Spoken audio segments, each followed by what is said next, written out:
Si tu es intéressé par le business, je te conseille d'écouter cette vidéo attentivement.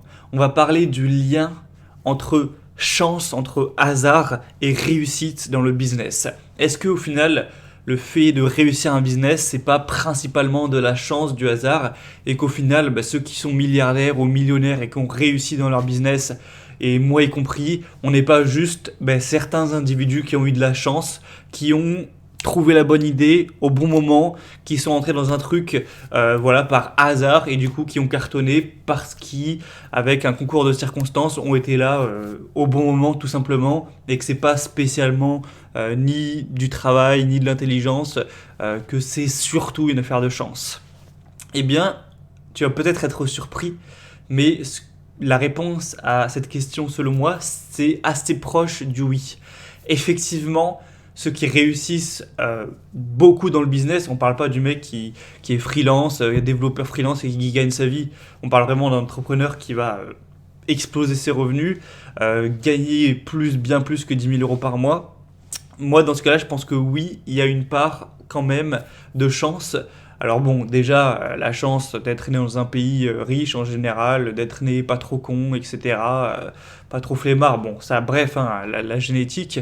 Mais même sans parler de ça, il y a souvent des facteurs extérieurs qui vont faire que ton idée va exploser ou non. Et du coup, c'est quoi le message de cette vidéo? C'est de te dire, bon, du coup, voilà, n'essaye pas de faire des business, c'est que de la chance, retourne être salarié au SMIC et la ferme, et voilà, et essaye même pas du tout. Parce que, par logique, moi, par exemple, oui, j'ai fait un business, c'était pas mon premier, hein, c'était, je sais pas, je dirais que c'était peut-être la quatrième idée que je lançais, voire la cinquième. Je t'avais déjà raconté ça dans d'autres vidéos, mais j'avais au début essayé de créer des formations en ligne sur le dev perso, ça a jamais spécialement marché. En tout cas, ça a jamais explosé. J'avais essayé de faire des comptes Instagram automatisés, etc. Ça n'a quasiment pas marché. J'avais essayé de faire de l'affiliation Amazon sur d'autres thématiques qui n'a pas marché non plus. Et au bout de environ 4 ou 5 projets, je crois que c'était le cinquième projet, j'ai fini par avoir un truc qui a bien plus rapidement que les autres fonctionné et qui après a explosé. Donc il y avait sûrement une part de chance de faire le truc qui a bien fonctionné, alors que c'était pas forcément prémédité, j'aurais pas pensé faire autant d'argent avec ça. Et tu peux avoir le même raisonnement avec Apple, avoir le même raisonnement avec Microsoft, et avec plein de grosses boîtes, parce que oui, c'est une part de talent, d'intelligence, ce que tu veux, mais c'est aussi une part de faire le bon truc au moment où il y a une hype, etc., hein. Moi, notamment, mon truc, c'est de l'affiliation Amazon.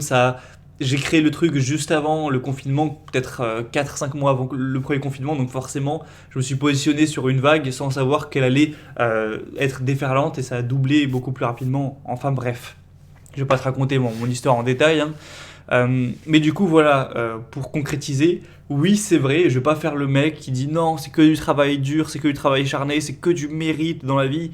Non, ça c'est totalement faux, c'est pas que du mérite. C'est pas. Tout le monde n'a pas la vie qu'il mérite.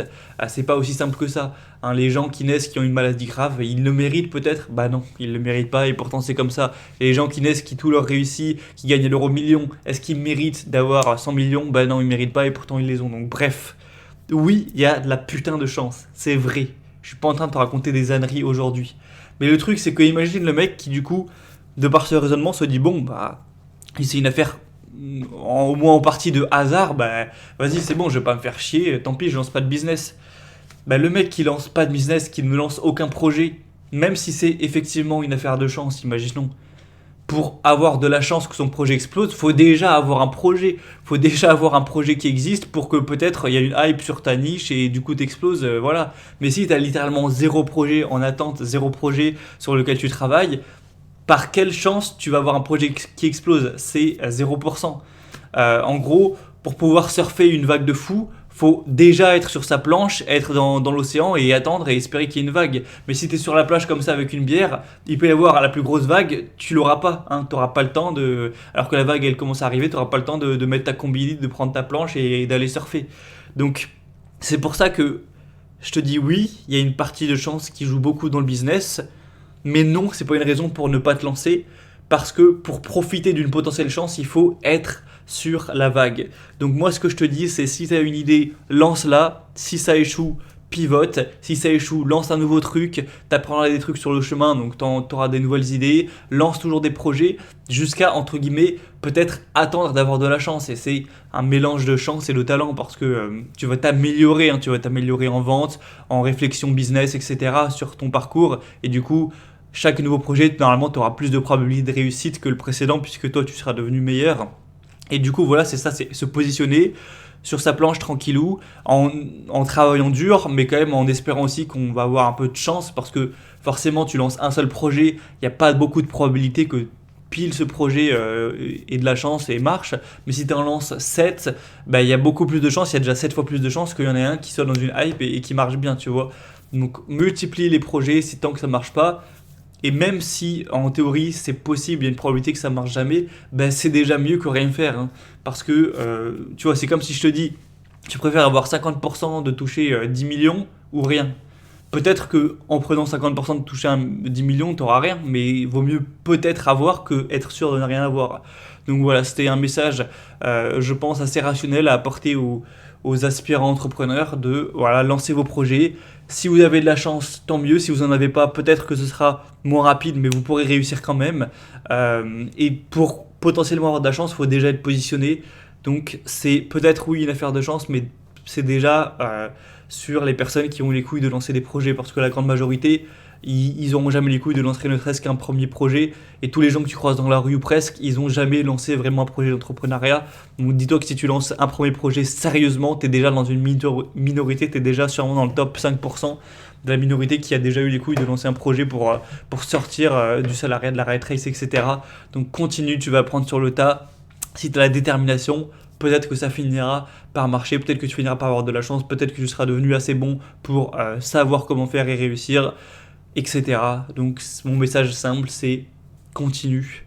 C'est bien mieux, c'est bien plus enrichissant de lancer ces projets que de faire quoi, de t'ennuyer, de traîner sur les réseaux sociaux et les jeux vidéo. Voilà quoi. Donc bref, c'était la vidéo que je voulais apporter aujourd'hui pour ceux qui vont parler de voilà le business et de la chance. J'ai envie de leur répondre ouais, c'est effectivement partie de la chance. Et alors? Voilà, et alors, qu'est-ce que tu attends de cette réflexion? Ça ne veut pas dire qu'il ne faut pas se lancer. Hein, c'est voilà. Donc si tu veux plus de mon contenu comme d'habitude, abonne-toi à la liste email. C'est le premier lien dans la description pour avoir plus de conseils, plus d'anecdotes sur la liberté financière, en particulier la bourse, hein, voilà, si tu veux investir. Et c'est gratuit, hein, c'est toutes les semaines, donc inscris-toi dès maintenant, ça te prendra 25 secondes chrono. Et moi, je te dis à demain pour la suite du contenu. Et si voilà, tu as un projet qui marche pas trop, vraiment ne lâche pas. Tu sais très bien que c'est la règle, c'est vraiment un truc d'être opiniâtre, d'être déterminé, de persévérer. Intelligemment. Donc voilà, c'est mon message et après, ça sera à toi de faire tes choix et d'avoir des résultats en conséquence. Allez, à très vite.